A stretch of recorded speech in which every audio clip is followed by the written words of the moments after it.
Now see here. This won't do. This has gone quite far enough. Beyond the bounds of prudence and good taste.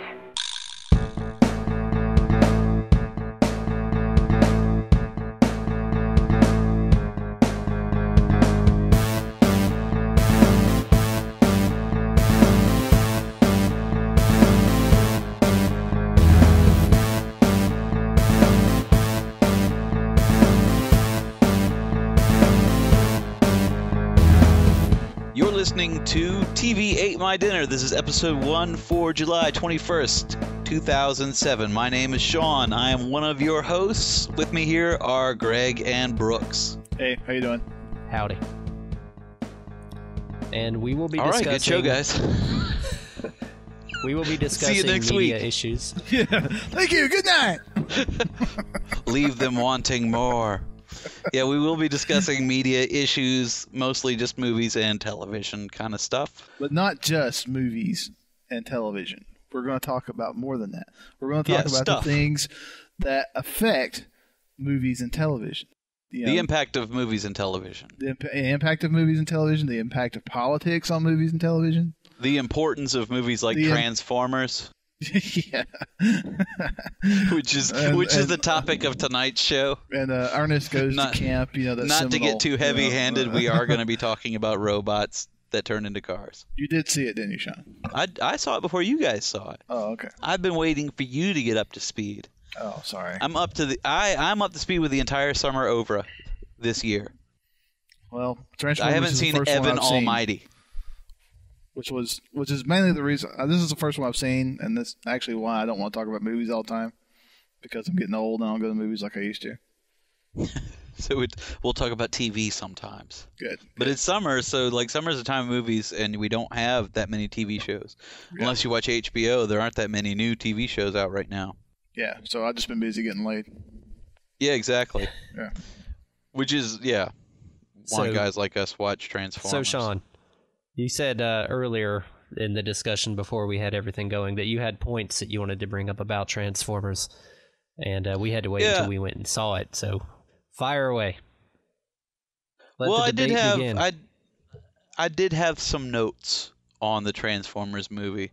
I don't know if you watch. I'm blessed in that I'm not a big Transformers super fan. I did watch the cartoon, but I'm pretty flexible on the concept of adapting a series of toys into a movie. I like the idea that they got Michael Bay. I think he is definitely the guy to direct Transformers. I disagree, but go ahead. He is. Okay. Look, do you want to do Transformers or do you want to do Pearl Harbor?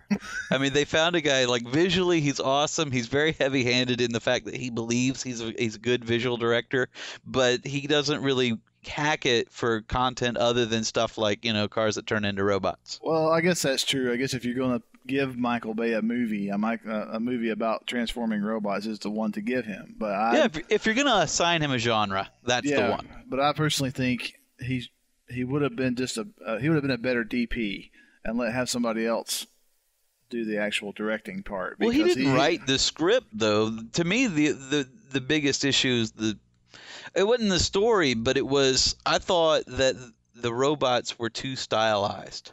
Yes, definitely. To the point where, design-wise, definitely. Yeah, I don't mind them changing the look of them because, like I said, it was toys.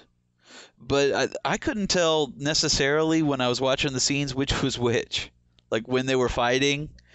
Because they basically had one that was featured through, the first hour of the movie, and then they just sort of introduced everybody else. And the only one, Optimus... Yeah, you really didn't see much interaction at all between anity. Yeah, well, the rest of them didn't really have personalities at all. Megatron, I guess. No one else talks for more than once. Well, that was one of going to be my comment. It was that one of the great things about Transformers was that each Autobot or Decepticon had their own character, and it was entertaining to watch because even though it was a cheesy 80s cartoon, they had a lot of interplay internally inside the Autobots and inside of the Decepticons, especially the Decepticons. I think the dynamic. Well, that's kind of the problem with, Megatron and it was Starscream was always very interesting. I kind of think that they had two separate approaches for this movie, which is the first one was let's treat it like it's a movie for people who don't know anything about Transformers. Like, what if robots came from another planet and they took over and they were able to take the form of cars and stuff? And I think that was a good way to go. But then about halfway through the movie, they wanted to have like payload for people who actually knew the Transformers. And so halfway through the movie, did you ever see a movie called Small Soldiers that with Tommy Lee Jones, where it was like the toys are killing people? Yeah. I don't remember it, but I have seen it. Well, it was a terrible movie. But Transformers sort of reminded me of that, whereas like halfway through the movie, it's just like all these strange talking things fighting each other, and the kids have to keep it a secret from mom and dad. Like it completely takes away from this global scale that, like, the movie starts where they're like in Iraq or something, and soldiers are fighting like this Scorpion Decepticon thing, and then later on you've got like Shia LaBeouf trying to hide Optimus Prime from his mom while he's stepping on her petunias or something. That was the point where you're like, okay, I'm going to let this scene slide because we're doing okay, but move it along. That was unfortunate. Yeah, that was an unfortunate break in an otherwise decent movie. Yeah, it was one of those things, actually, where I was kind of laughing at it. It was funny. I mean, come on, robots hiding and being all... contorting themselves to fit with the house and stuff like that. I mean, it was funny, but it was cute. But the whole time I was thinking, it's like, it's an unnecessary scene. It didn't fit with the rest of that movie. Yeah. One of the things I thought made the movie work was they really did have a lot of good lines, and it was pretty funny. Like they played it in a way. I actually liked LaBeouf in this movie, and he kind of annoys me. Because he's just been in so many movies for no reason. Well, once his character actually got sucked up into the whole order of events, I started to enjoy his character. But when he first started out and he was trying to hawk his grandfather's sunglasses in the classroom and all that kind of stuff, I mean, I thought, oh man, this is a classic Michael Bay character where you got this, shyster kid, who's trying to get over and make some money to go buy a car. I mean, it's Well, and then it turns out that whole element is a plot device. That's something I don't like about that. The whole thing about the eBay and the glasses, that's the big plot device that brings them all in. And I kind of thought, wouldn't you think that they would all descend upon this planet because Megatron is frozen there? Like, if they needed a reason, how about going after Grandpa's glasses is not that important, but Grandpa found Megatron frozen in the ice, and that got everybody's attention. Well, apparently they didn't know that Megatron was frozen in the ice, and maybe, I don't know, but I guess maybe Starscream had been running everything the whole time, and he didn't want Megatron to be unfrozen. That's where things got a little weird because they were so reticent at the beginning of that movie to actually show interplay between the robot characters that by the time they all show up and they're all talking like crazy jazz jive talk, like we learn how to talk off the internet and all that, and Jazz walks up like, "What's up, my homies?" Like, what is happening? This movie is very at least serious in the sense that there was a story. Well, Jazz was the only character that there was only Autobot that even resembled the same character from the TV series. That's not always a good thing. If they make a G.I. Joe movie, I don't want Roadblock walking up and talking all kinds of crazy smack. It's like, you don't have to talk like an 80s cartoon. We get it. You can modernize. But there's certain things that you got to respect. Like, if Ratchet talked the way Ratchet talked back then, I wouldn't care one way or the other. But Optimus, Bumblebee, Megatron, and Starscream were probably the four main characters from the original series. And if they were... Soundwave, man. Where was Soundwave? Soundwave got the crap treatment because clearly, the little robot is supposed to be Soundwave because he turns into a boombox. I think that's and just he one they shoots made CDs up at people instead of. Well, they did make him up because he so much does not resemble Soundwave that they might as well have made him up. Yeah, I didn't get the impression at all that was even supposed to be Soundwave. I actually heard a rumor before that Soundwave was going to be in the movie, but it was going to be an iPod. They must have had a deal fall through. Yeah, maybe it may be some sort of product placement issue that didn't quite work out. But well, here's the thing, though, that they had a trouble wrestling with that I think they did well, which is that they had to deal with the actual dimensions of the things being portrayed in the movie. Like in the cartoon and with the toys, they just shrink, and like Megatron can't be a pistol. Yeah. Because he would be 6 inches tall as a robot. Like in a cartoon, they just say, well, yeah, he shrinks and grows. It's like, if he shrink and grow, why does he have to turn into anything? So, like, the only way to make the movie is to say that they turn into things relative to their own size. But, man, he was huge in the movie. Megatron? He's like 40 feet tall or something. Yeah. Well, one cool thing is, if you notice, Megatron doesn't turn into any kind of Earth vehicle at all. Like, he's always a spaceship because he never takes that kind of form. That's sort of their way out of explaining, like, they don't make him become something else. He's just some big bad thing. Well, probably they knew they would get a lot of fan reaction if they had him turn into something like just a military jet, because the Transformer purist was like, Megatron's not a jet, he's a cannon, or something like that, but he can't be be the same thing Starscream is. Yeah, you can't have like a handgun fight a Mack truck. Like that's no contest at all. He's like ripping Jazz to pieces, which is a sad old sci-fi convention. Jazz is the only black Autobot. He's the only one to fall. He's the only one that gets killed. Michael Bay, there's some Michael Bay. He follows the conventions in some ways. Anyway, my biggest complaint about Transformers, and I haven't put a whole lot of thought into this, obviously, and of course it's a ridiculous concept from the beginning, but at the very end, I guess they're trying to play off like nobody knows that any of this happened. Like even though it's like robots, in the middle of the city. Yeah. Please. And an entire city literally gets wiped out in a huge battle. People everywhere, a ridiculous amount of people for it being a small city no one's ever heard of. There were just people like carrying bags and strollers and stuff all along the street corners. Go downtown Atlanta or something. How many people do you actually see walking around on the streets? That's one thing that bothered me about this movie that bothers me about all comic book cartoony movies, because I was watching Superman 2, the director's cut, which I could tell you about in a minute. I want to catch that one. The Richard Donner cut. Yeah, but I noticed something while watching that bothered me also in Transformers is whenever they have movies where they have these big battle scenes in the middle of a city, there are always tons of people standing around that seem to be fully unaware, that are always there to get like hit with masonry and stuff. Like, wouldn't you think after like a couple of minutes, people would be running like holy hell? Like Absolutely. Every time, and it's like a woman with a baby stroller. It's like not like people with video cameras trying to catch it, like onlookers. It's like people caught completely off guard. Yeah. And there are Wait a no second. police, no ambulances or anything like that. Nothing is around. going on. Like a million scenes in a row of just people standing around. And I know, we're not the smartest people in the world. But when robots are trashing the place. I think That's there something that be would a not level escape there. your notice. I think there would be a level there of, we do have that rubberneck stuff, where we like to kind of drive slow past the car accident and stuff. But I think if one of the cars turned into a giant 40-foot robot, we might look for a second, but then we decide it'd be a good time to get out of there, I believe. Yeah, they're jumping on top of buildings, they're throwing people down on the interstate, and they like rammed over an overpass and landed on the road below. I mean, hundreds of people would have seen that. And traffic continues unimpeded. Like no one people ever, like people driving. are all these cute cutaways of people going, ooh, robots. But like there's never a moment where the roads are clear. Yeah.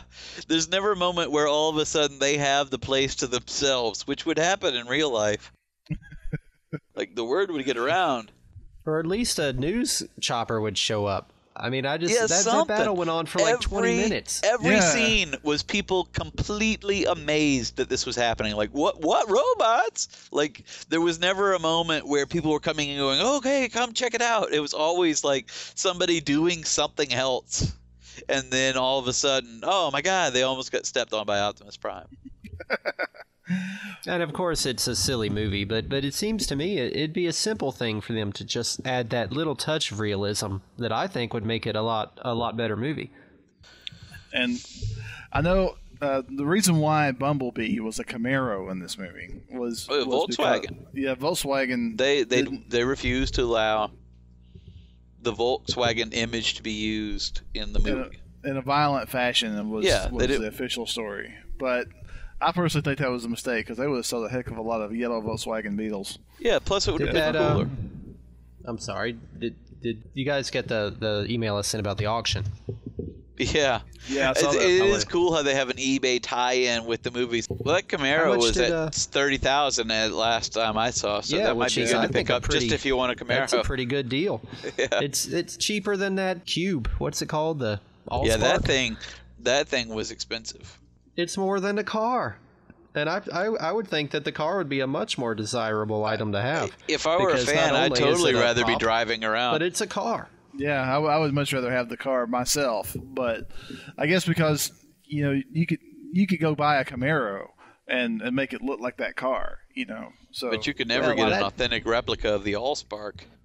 But this Camaro actually had the Autobot symbol on the steering wheel. Well, that's pretty awesome. Yeah, but you can fabricate that. You can do that. Well, you can fabricate an Allspark. Yeah, but this one actually turns into a robot, which I don't think a normal Camaro would do. And what the hell's up with Allspark? I mean, is this like a...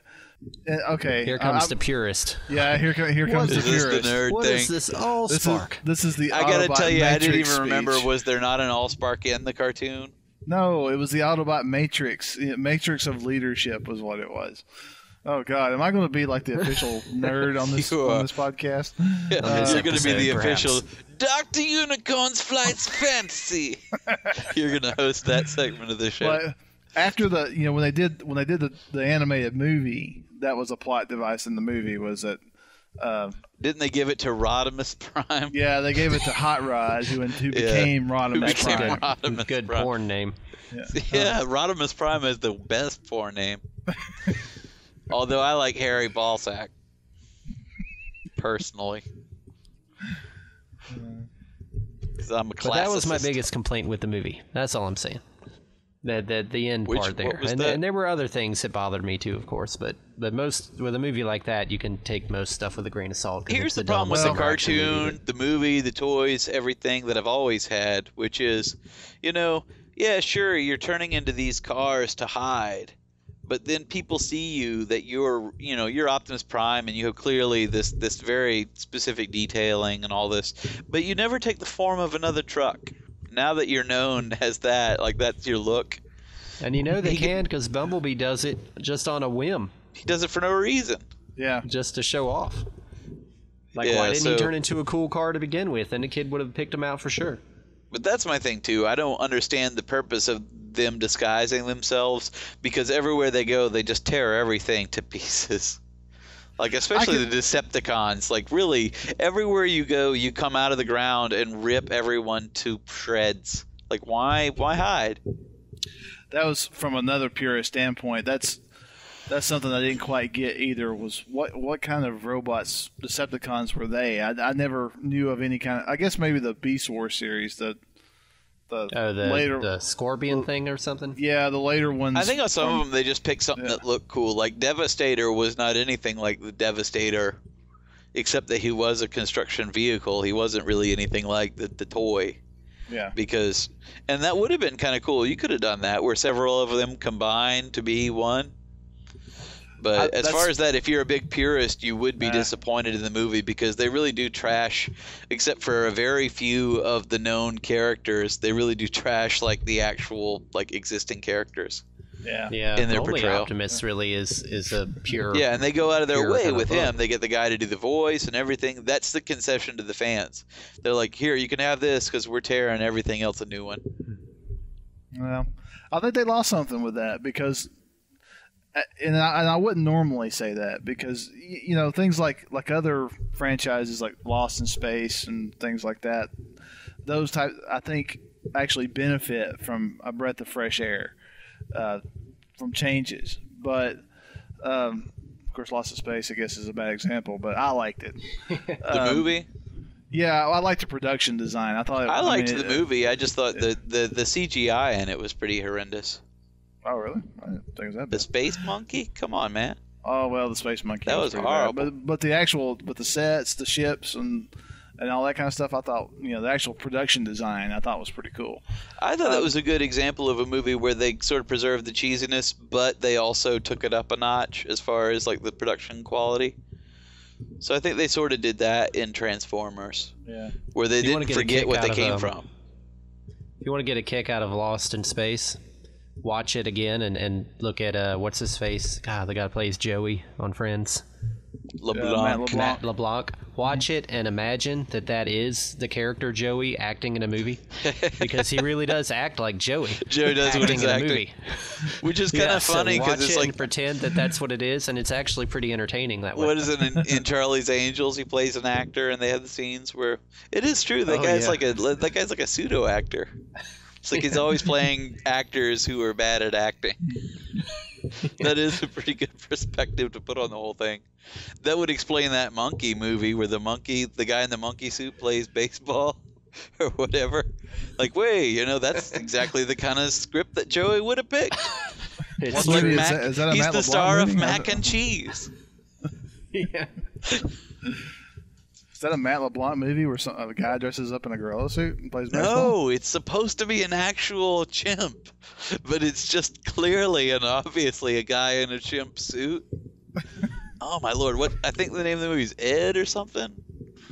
Oh yeah! Oh my god! You gotta. I've never seen this film, but we have to pick it up at some point because it's like I remember looking at that and it really helped to illustrate at the time, which still kind of holds up, but not as much. But at the time when Friends was a big hit, any movie that had any one of those actors in it was destined to be awful. And he was the best example of that. Still pretty true. I can't think of any. Yeah, they're doing okay now, but they still, like, now I think they're branching into, if they're doing TV, they're all right. Yeah. Well, actually, I like Studio 60. Matthew I was about Perry to talk did that. about the great TV show that is now canceled, Studio 60. Yeah, that was an awesome Strip. show. And that to me was the show of last year, and no one watched it. So it's going to be the greatest show that no one ever watched. Yep. Well, I'm to blame. I didn't watch it. I'm sorry. Well, it's really NBC is a lot to blame because they put it in a bad time slot. They didn't promote it except at first, and then when it didn't take off right away, they sort of gave up on it. And they didn't. They kept it around long enough to finish out the season, but they weren't promoting it at the end.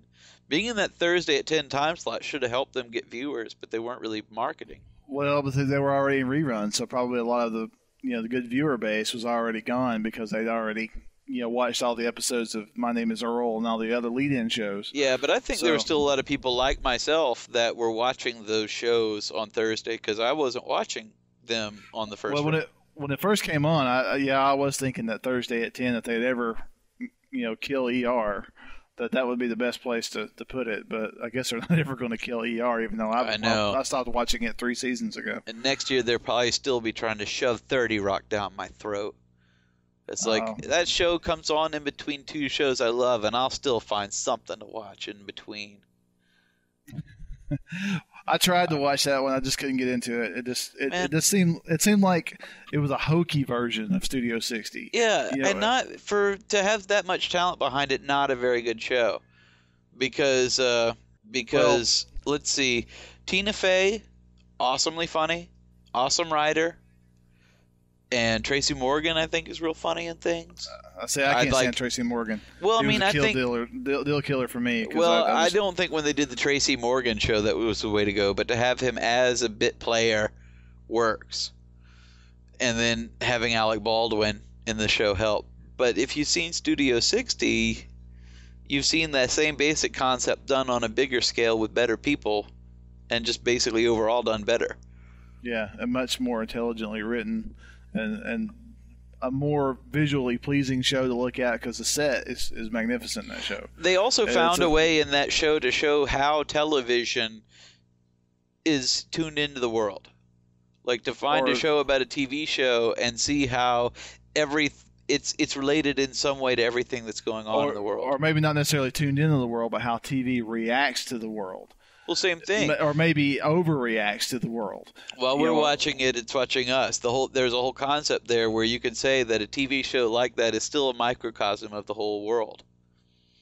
And that was a really interesting thing to say, like, because when they're talking about like how television studios and networks need to appeal to more intelligent broadcasting and provide more intelligent broadcasting to people, they need to be looking for a better audience. That's really talking about America. That's really talking about, where we are, where everything, we appeal to the lowest common denominator of everything in entertainment also. And they did it in a real clever way, which was also a very entertaining and very funny show. Like, it wasn't to the point where you couldn't watch it because there was like some kind of moral of the week. It was always a really funny show that was worth watching. So, and it's kind of ironic that of course doesn't get the support of the studios and the networks, and it's gone. Well, it was a big appeal for better. We deserve better is the whole concept. Yeah. And there was some scuttlebutt around the internet that that they killed the show because they hit a little too close to home. I don't necessarily think that was true. I think it just didn't get good ratings, and it was an expensive show to run, and they they gave it the axe. Well, I think if it had been a runaway hit, they would have forgiven it. But I think there was sort of a tendency to not give it every shot because I think they secretly wanted it to fail. And I don't think they don't want any show to fail necessarily because it's a big waste of their money.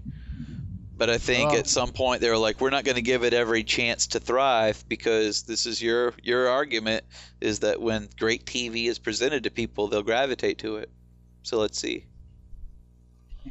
And unless they don't know about it, and then they don't ever watch it. Well, that's the thing. There's also a certain amount of the way they promote a show. Like, they promoted Studio 60 a lot at first on the people who were in it.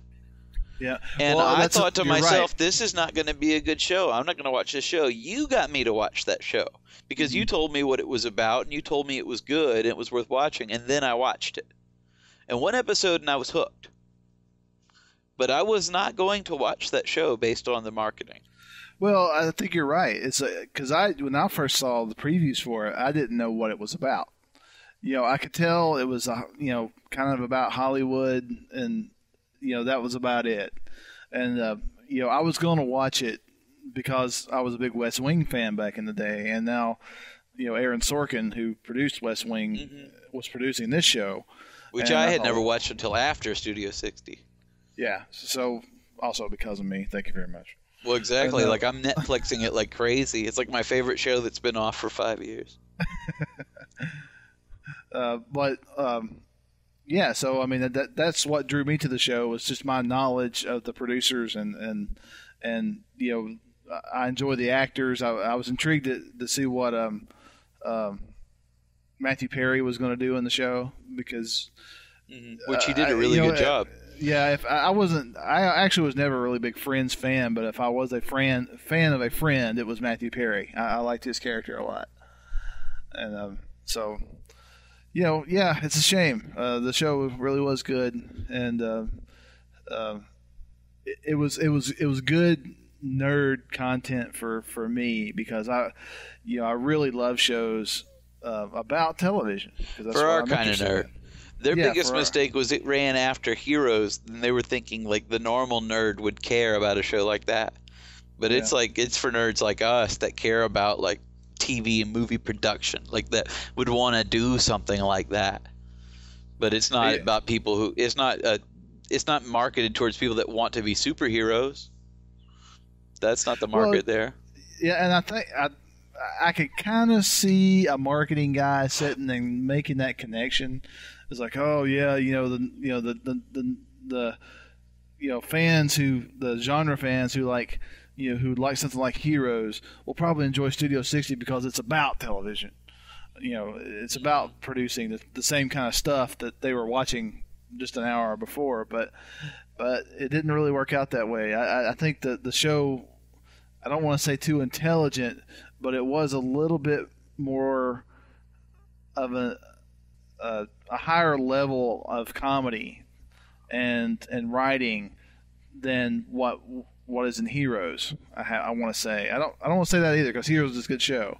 Well, Heroes is a good show, but in a totally different way. Yeah, that style of writing and the whole kind of show that they did is completely different than the kind of person who likes Studio 60. Like we're a different cross section of that viewership in that we like both shows, but we don't like both shows for the same reason. Right. We just happen to like two different kinds of shows, and those are two of the kinds. But if you're a fan of Studio 60 or of The West Wing, another show you ought to try to watch is Sports Night, which was a show that was another, and that was an Aaron Sorkin show, right? Yeah, yes, it was. It was an Aaron Sorkin show, and it kind of almost felt to me like he might have been wanting to tell the same stories on Studio 60 that he was going to tell on Sports Night. But Sports Night was a 30-minute comedy that was on during when was it? Like about 2000, 2001. It was a ways. And it was another one that, well, something that Studio 60 didn't get that Sports Night did get was Sports Night was really well received by critics. Studio 60, it doesn't seem like anybody saw that show. Like, I never heard about them getting critical acclaim. I never heard it. Clearly, they didn't get pushed for Emmys, which would have been their salvation. If NBC had put forth that show for consideration by the Emmys, I think it would have won Emmys, and I think that would have been, or Golden Globes. They don't win awards by accident. They get pushed by the networks. That's how they get out there. Well, that may be a clue as to what you were saying about their attitude toward the show. They might have, just wanted to see it die after a certain point. Those are subtle ways in which you can save a dying show like that. But another thing is, like, after the first time it aired, the internet rumor started that the show was going to be canceled. It was like, oh, they're already talking about it's not performing like they thought it would. It's like, what did you think it was going to do Monday night at 10 o'clock? Yeah. It was a terrible time slot, and then they replaced it with the Black Donnellys, which I never even watched an episode of that. Nah, I can't do it. It was out of protest. Yeah, it was a boycott. Everyone told me that show's good. It's like, I'll never know. Then on Studio 60, you're going to take a show off the air, and I always hate this in television. Don't just yank something and not tell somebody. Like, you're watching a show, it's okay. The next week, the show's not on. And that, nothing bothers me more than that. Well, so that was another thing. I mean, I think, you're right. It was just not on, gone. And halfway through a season, you could tell the season wasn't wound up yet. Mm-hmm. And I had to go looking for it. I had to check the message boards and all that sort of thing to find out when they were going to air those shows. And, it was a shame. I mean, I guess if we're talking to the world here, which I keep forgetting, but we, check out Studio 60. Wait for the DVD set. Yeah, I will buy that. Yeah, I will pay the overinflated prices for that one. Because that's like, they talk about, what kills me about that, and after watching the finale of that show, is, you'll talk about sports and you'll talk about a coach has a perfect season. You'll talk about, like, a team has a perfect season. Rarely in television, do you have a show that has a perfect season. And I think Studio 60, especially for all the trouble they had, really had a perfectly developed season, especially because you can tell halfway through they had to sort of rework it because they knew they weren't coming back. Like, so they had to take an existing storyline and they had to find a way to put a finale to it. And they did that fairly brilliantly. For not having a lot of time to work on things, I hate to see somebody make something like that and then not get rewarded for it. But then they'll make shows, but this guy, he's 30 and he might want to date some chick who's 20, or he might want to date some chick who's 40. Can you imagine dating someone who's 40? My wife is watching that show as we speak. The wives of the world are making television suck. I'm telling you this because you're a married man and you're contributing to the problem. Whereas, like, all of a sudden you can't remember. You're not going to argue about TV because there's too many things in the world. So all of a sudden you find yourself telling people, no, Grey's Anatomy, that's a pretty good show. You should check that out sometime. It's not bad. Of course it's not bad because you've been watching crap for your entire marriage. You're just happy for something with a story. Thanks for the intervention there, Sean. Patrick Dempsey, he's okay, I guess. So, Brooks, if you're ever going to talk on this podcast again, you got to go watch Studio 60, man. Yeah, we left you out of that one. I'm sorry. I know. I don't like TV. I like it. I just don't ever see it. Well, we could have talked about Heroes, which you did watch, and I do did think watch that's Heroes. a really I good enjoyed show. that. I thought Got Heroes kick was out a of really that. good show. It started off kind of interesting, and then it got kind of dumb, and then it got pretty good, and then it ended really dumb. That's my review in a nutshell. And you could Well, I not have guess that put it takes more care of that. succinctly either, because that's absolutely true. I guess that takes care of that little line of And review I'm there. very curious about how it's Season going to 2. look when it comes back. I don't know, man, you- because there was talk that they were saying that the show was not coming back, that the producers wanted to stop at season 1, tell the whole story, and then make a whole different show next year, not No make way. Heroes. No way. The networks won't let them. Not that thing. You know. But after next year they won't care, because next year's going to be lackluster no matter what. And that's because, this is what happened with 24. You have these shows that have all these neat twists and all this stuff, and people get really interesting, and then the next year it's like you can't continue to top that. And I think what They made could have Heroes easily work. topped the ending of this one, though.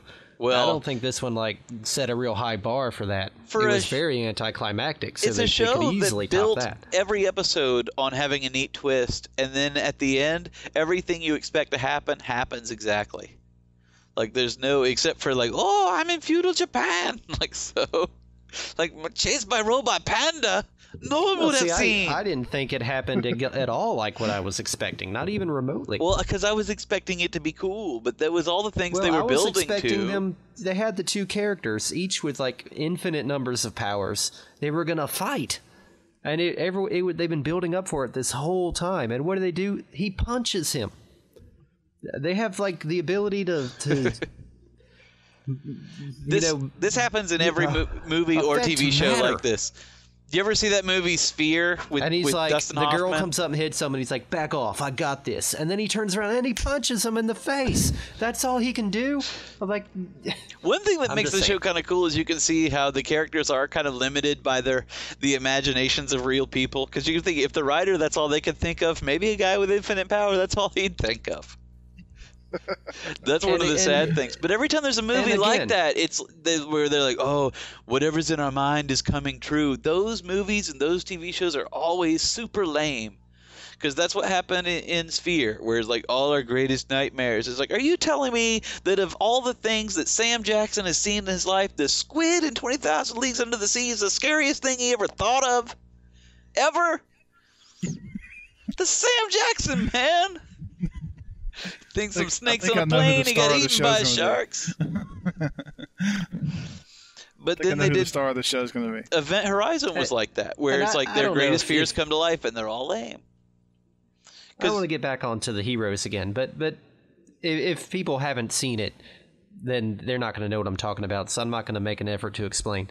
But at the end, the guy's going to blow up. He's going to take out the whole city. He's like, I've got to sacrifice myself. His brother comes in. He's like, you know what we have to do. And he grabs him and flies him into space or whatever. But he Okay, absorbs wait, people's hold on. powers. That's a spoiler. You shouldn't Well, really. these are all spoilers. We're talking about shows. For a while. If you haven't seen these shows and movies, you don't need to be listening, because these are all spoilers. At any rate, I'm just saying, we'll get email.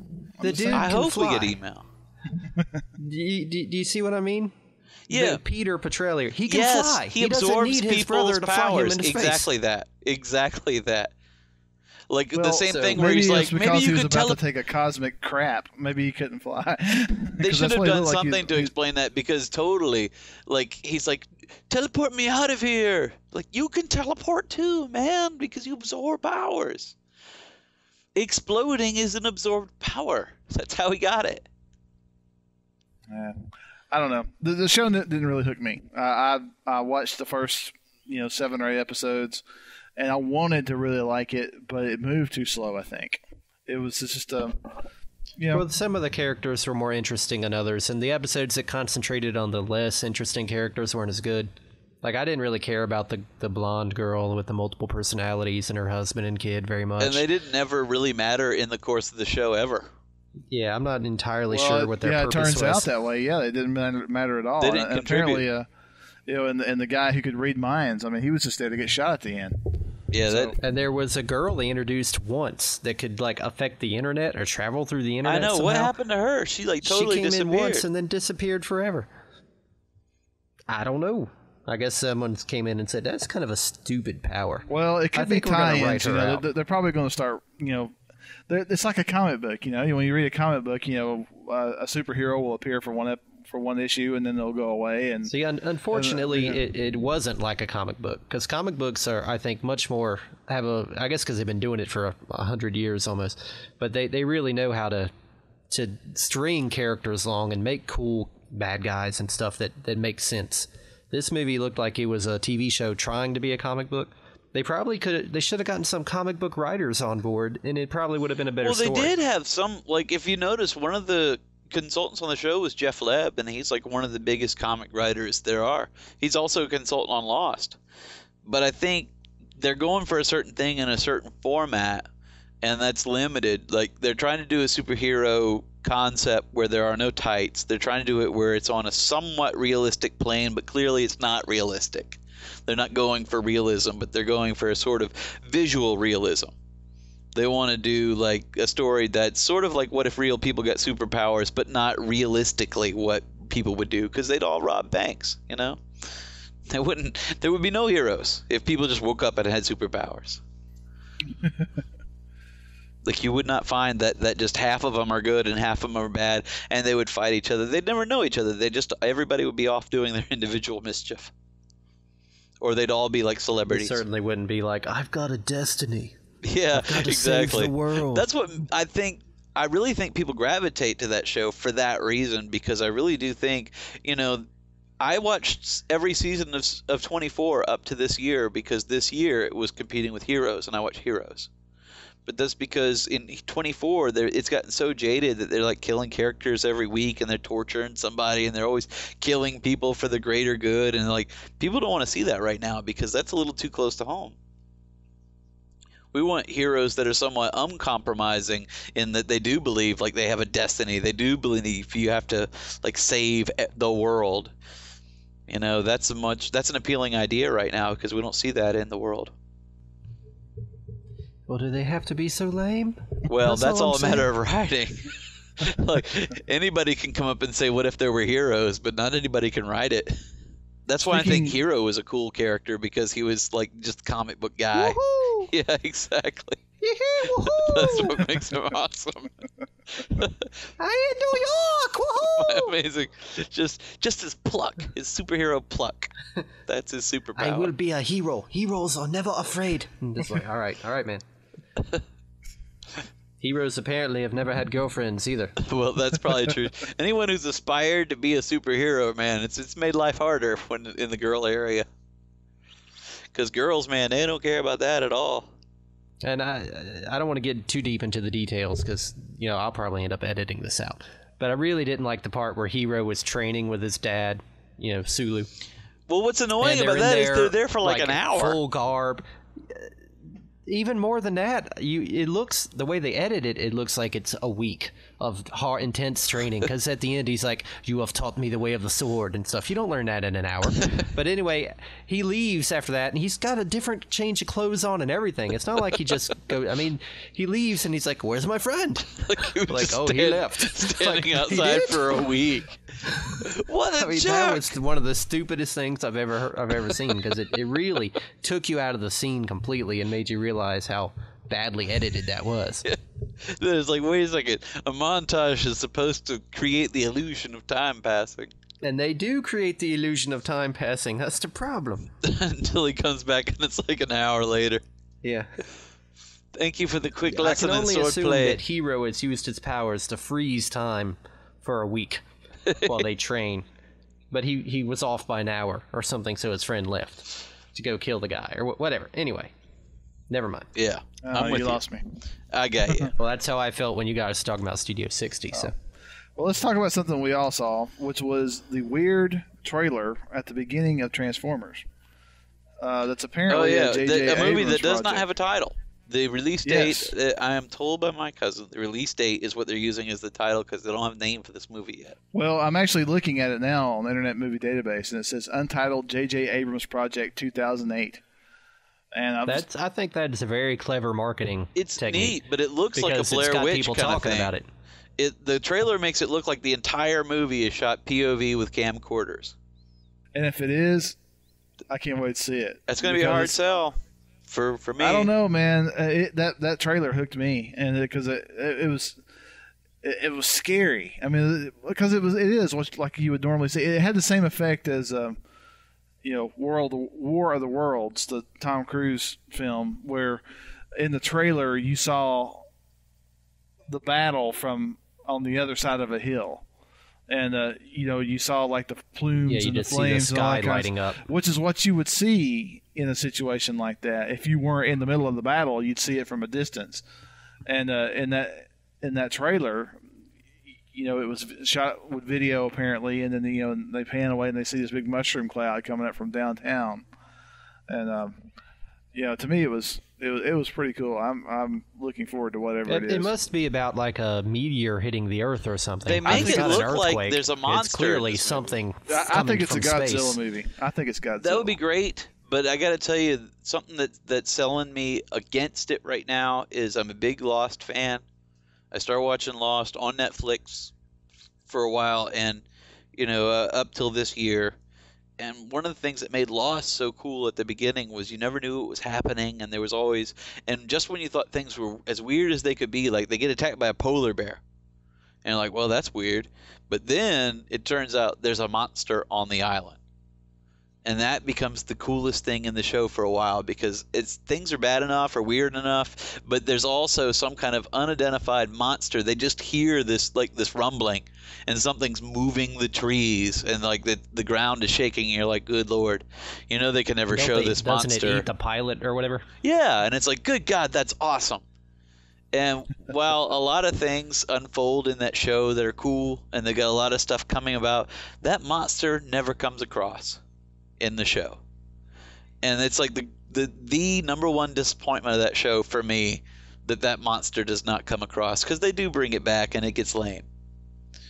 And that's all I can think of when I see this. Like, yeah, those guys are great at building mood.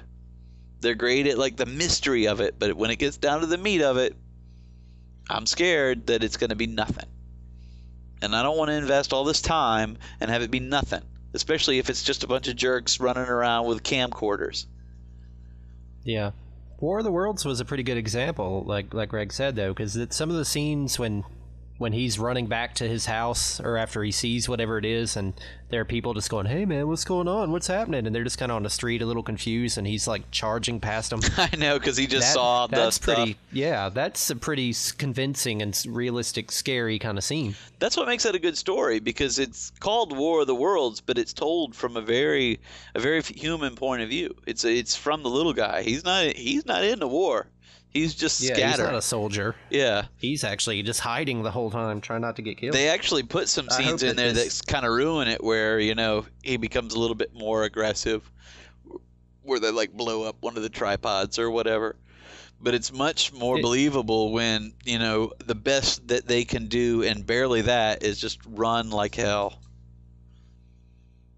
It would be cool if this was a Godzilla movie, because it could use some reclamation from that 90s version, which that's actually I've heard a little bit of scuttlebutt across the internet that there may be a Godzilla movie coming out, but it didn't have JJ Abrams attached to it. No, see, what I find it hard to believe that a project that this big, this late in the game, and there's no internet talk about what it actually is. Like, surely it's out there. That's what I'm scared. They're trying to create buzz for something that's really not that much. Yeah, but if it's been shot with video cameras and produced in a studio type, I mean, I guess you could keep a lid on it. But yeah, You're right though. It would be kind of hard to do that. But it's coming out according to the website here, 1/18. Well, it kind of has to, because they're using that as the name, because there is no actual name in advertising and promoting this thing. That's effectively the title of the movie. I think it's clever because it's got people talking. It's got us talking. It's clever marketing, but I'm worried there's nothing behind it. I would like to see stuff like that. I love stuff like that, like 28 Days Later, when you take a classic genre and you put a more realistic face on it. That's a great movie. Yeah, I haven't seen 28 Days Later, and I want to, actually, because everybody speaks so highly of it, and I didn't see it initially because I'm not a big horror movie fan, but this one it does sound like it's got a good story and everything. So I would like to see it. Well, it's not specifically a zombie movie, but it definitely takes the zombie genre and makes something out of it. Like, it makes it scary, because those guys are, really by scary. God, scary. The movie itself is less scary than the idea of the movie, because really most of the movie is just them on the run, but every now and then they run into one of those things, and they're not like ambling around kind of zombies. They're like just full-on crazy people. Turbo zombies. Just crazy, screaming, bloody murder running at you like they cannot wait to eat your face zombies. Savages. Like, not just that, but it's like you're walking through the parking deck and you accidentally knock over a can, and then like 8 miles away they hear it. And like, what the hell? Like, something is alive on Earth. I mean, they are so, because you know they're coming. Back to the actual primitive brain of actually being hunted by a predator. They really tap into something primal that horror fear. movies should really explore more, because that's something we all have inside of us, a fear that innate to humanity, to all life. Well, now see, a horror movie like that would legitimately freak me out, I'll probably enjoy more. But generally, horror movies are just so stupid. Oh yeah, well, this is a smart movie. It's hard because the scaring really scary people part is is hard. when they actually run into the actual other humans. That's like the soldier guys. And that's the crux of the zombie genre. It's the people in zombie movies that are more scary, or scarier. But it's the people in zombie movies that are actually scary more than the monsters. But in these, it's both, because if you go outside, I mean, they're coming from miles away, because not only are they running at you full tilt, they are just screaming their heads off like just vicious animals. Because not even predatory, they don't even eat the people. They just kill them. They just tear them to pieces. Because in 28 Days Later, it's not a zombie thing. It's something has happened that triggers like a rage reflex in people. Well, it's a blood-borne pathogen of some kind. And they that releases chemicals in their brain that just drive them into madness. Wild rages, like rampaging animals. Like, they're not even. But they are zombies. Well, it's because zombies. they don't need food or water. Like, they don't. The guy's got that one chained out for weeks and it never dies. But they're not dead at first. It's not zombies technically, because they're not animated dead people. But it's zombies in that it's clearly the same genre. It's clearly taking from the zombie genre. It's taking it to the next level. Because if it weren't for 28 Days Later, they wouldn't have done the Dawn of the Dead remake the way they did. Because the zombies in that are actually scary. Because they jump around and run at you. And they're a lot harder to deal with than zombies of the earlier movies. Well, we should definitely do an episode on that. And for more info on all of this, you can go to tv8mydinner.com or check out darkcrazy.com. That's Sean's site. It's got lots of cool stuff on there. You can also email us at feedback@darkcrazy.com. I'll get us a personalized email in the next episode. Your show sucks, man. Hey, I'll take it. I'm happy to have anybody watch, listen, or respond to anything we make. Folks, and my name is Greg. That's Brooks and Sean. I'm Sean. Good night. Until next time. And now we need Sean to say something clever that we can sign off with every week. Well, not now. Now that you. Well, yes, now, because I can edit out all that stuff. Put all the pressure. Thank you. Thank you. Good night. Exactly. Next week we'll have pie. All right, that's it. I'll edit that. That's the ending. There you go. Okay.